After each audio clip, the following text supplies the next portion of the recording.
नमस्कार. ठरलं तर मग ह्या मालिकेच्या आजच्या भागामध्ये आपण पाहत आहोत सायलीची चोर ओटी भरण्यात आलेली आहे. घरातले सगळे मेंबर तिथे हजर असतात. छान प्रकारे कार्यक्रम सुरू असतो.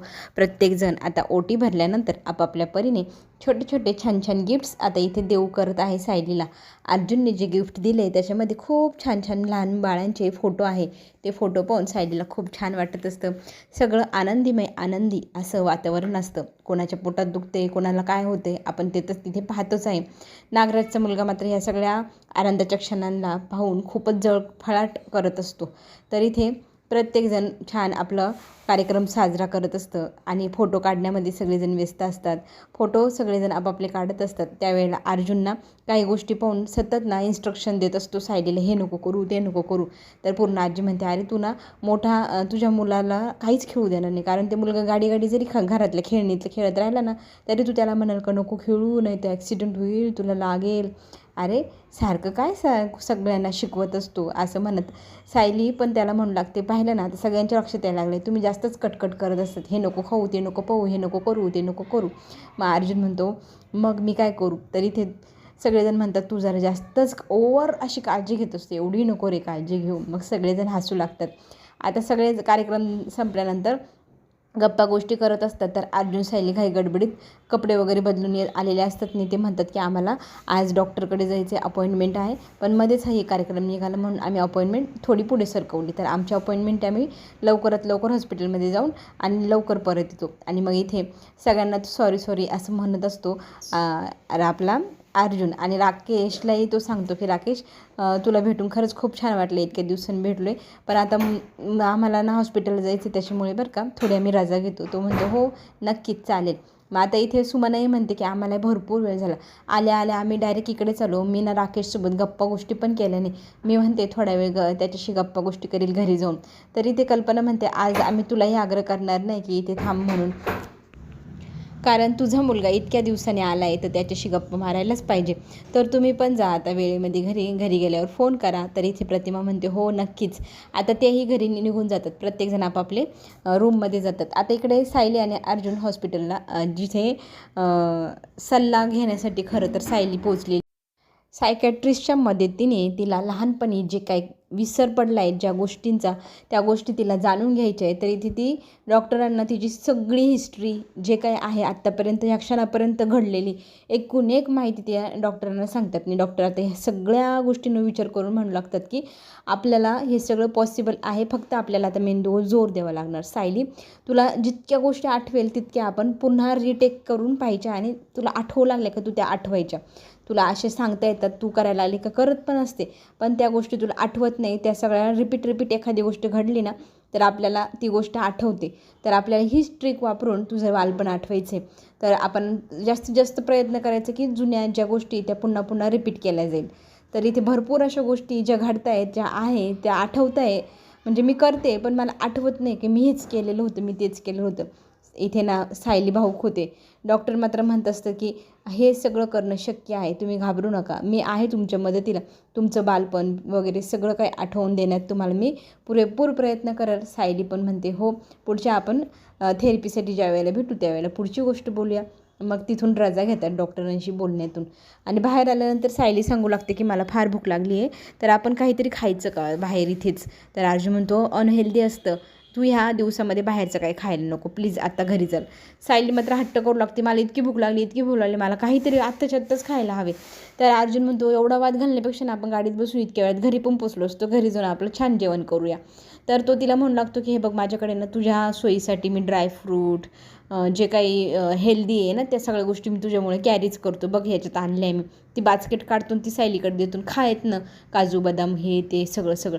तर ती म्हणते की मला यातलं काहीच नको आहे, मला ना इथे एक थाळी भेटते ना हॉटेलची, ती खूप आवडते, तर आपण तिथे जाऊन खाऊया का. अर्जुन चक्क नकार देतो आणि वाद घालण्यातनं वेळ वाया जातो. मला भूक खूप लागली. तर सायली म्हणते बसा एकदाच्या गाडीत आणि मला न्या घरी आणि मला पटकन खाऊ घाला काहीतरी, असं म्हणत ती तन करते आणि गाडीमध्ये जाऊन बसते. आता घरी लवकर जायचं म्हणून अर्जुन काय करतो, जोरात असे फास्टमध्ये आता गाडी चालवायला सुरुवात करतो. आता इथे सायली गप्पा गोष्टी करता तिच्या जेव्हा लक्षात येतं ना गाडीचा स्पीड वाढला आहे, तर ती घाबरते आणि ती म्हणते अर्जुन प्लीज थोडा वेळ थांबा, मला इतकी भीती वाटते, मला हा स्पीड नको आहे. मग इथे सायलीच्या घाबरलेल्या ह्या पोझिशनला पाहून अर्जुन घाबरतो आणि गाडी थांबवतो. इथे ते दोघंजणं बोलतात की तुला खरं तर लहानपणी जर तू त्या ॲक्सिडेंटमध्ये जर असशील ना, रविराज काका आणि प्रतिमा आत्याचं झालेला, कारण रविराज काका सांगतात की त्यावेळेला मी गाडी जोरात चालवत होतो, म्हणजे हे सगळं त्याच दिवशी घडलेलं आहे ज्याच्यामुळे तुझ्या मनात भीती बसलेली. तुला कळते का ह्या सगळ्या गोष्टींचा अर्थ काय आहे? जर आपण हे जर पुन्हा रिटेक केलं किंवा पुन्हा जे घडलं तर तू ते सगळं आठवू शकशील ना? तरी ते सायली म्हणते हो खरंच, कारण जर मी तन्वी असेल आणि मी त्या क्षणाला त्या गाडीत असेल आणि मी हे सगळं ज्या वेळेला घडलं तर ते मी पाहिलेलं पण असेल, अनुभवलेलं पण असेल, मग मला त्या गोष्टी आठवत का नाही आहे? म्हणते ते सायली अर्जुनला म्हणते की खरंच मला त्या गोष्टी सगळ्या आठवायच्या आहे, मला खरंच असं झालं मी कधी तन्वी हे सगळं सिद्ध होईल.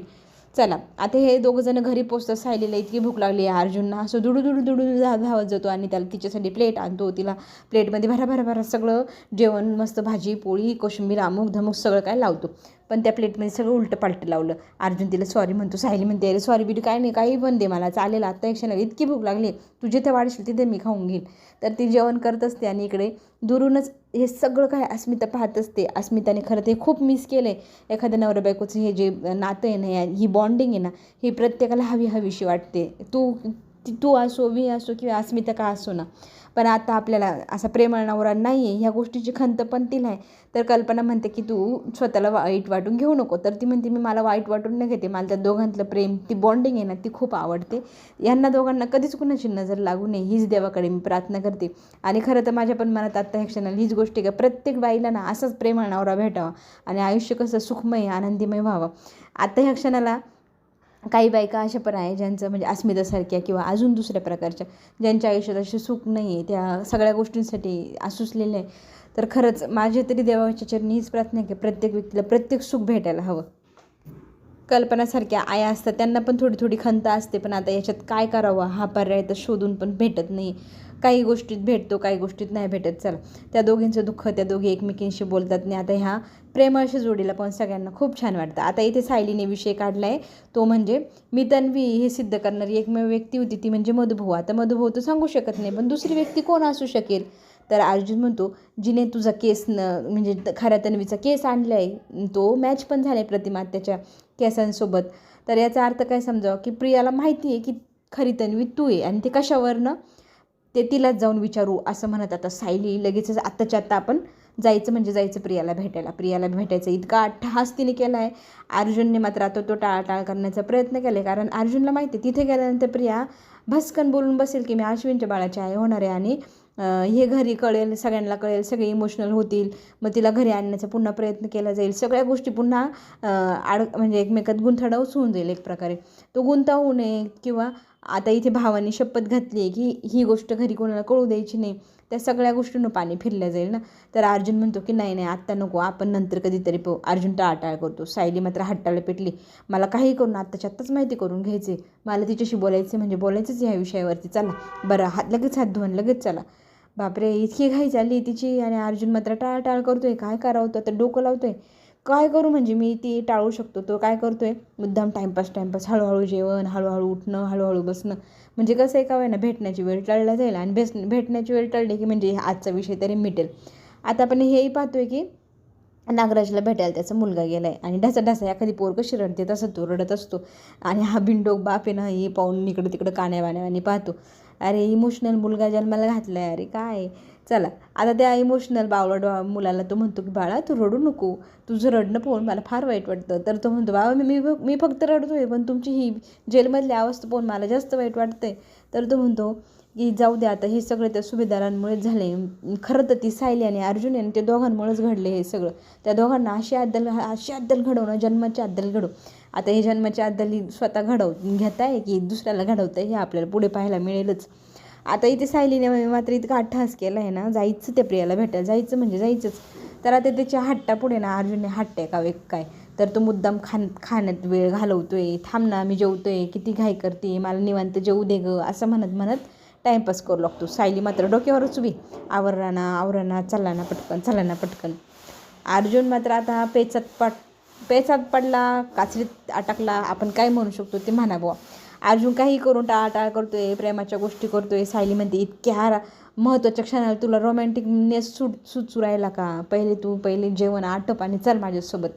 इकडे आपण पाहतोय की आता नागराजने आता त्याची खेळी चालू केलेली आहे. त्याच्या मुलाचा एखाद्या बाहुल्याचा कसा वापर करा तसं वापर करायला सुरुवात केली. तर वकिली वापर तुझी, काही कर, मला ह्या जेलमधनं बाहेर काढ. तर एक क्षणासाठी तो हसतो पण नागराज आणि म्हणतो की तू जो वकील बनला आहे तो वकील बनवण्यासाठी जे खोटे मार्क आणले ना ते पण मीच विकत आणलेले, त्यामुळे तुला वकिलीतलं येतो का नाही ते पण माहीत नाही. तर तो म्हणतो बाबा माझ्याकडं वकिलीची डिग्री आहे ना, मी काहीही करील आता. त्या डिग्रीच्या जोरावरती अर्जुनला बी धडा शिकवल आणि तुम्हाला पण मी जेलमधनं बाहेर काढेल म्हणजे काढेलच. आता याने अशी शपथच घेतली, खोटा वकील. आता हा वकिली काय माजवणार आहे त्या कोर्टात काय माहिती.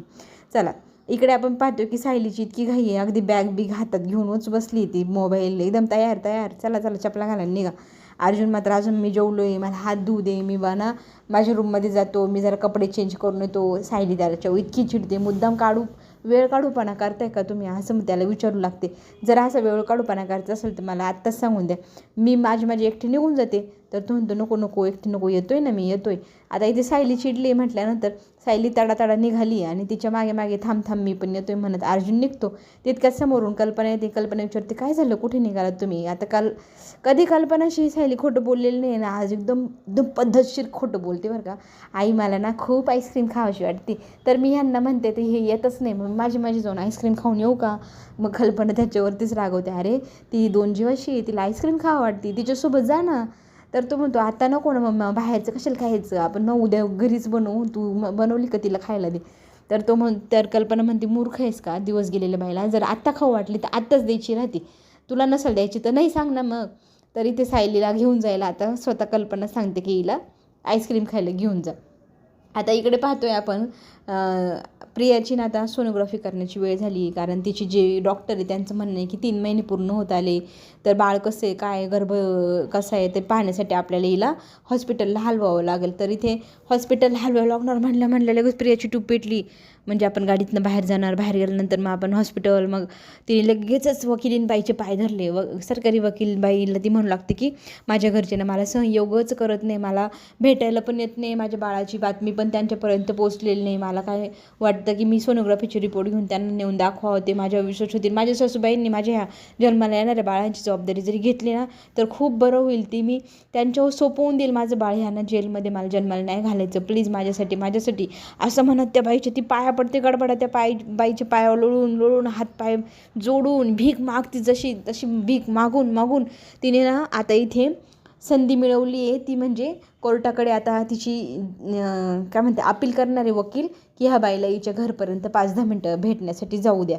आता तिने विजय मिळवला समजा. तर ह्या सगळ्या गोष्टीतनं ती कल्पनापर्यंत स्वतः जाऊन पोचणार आहे.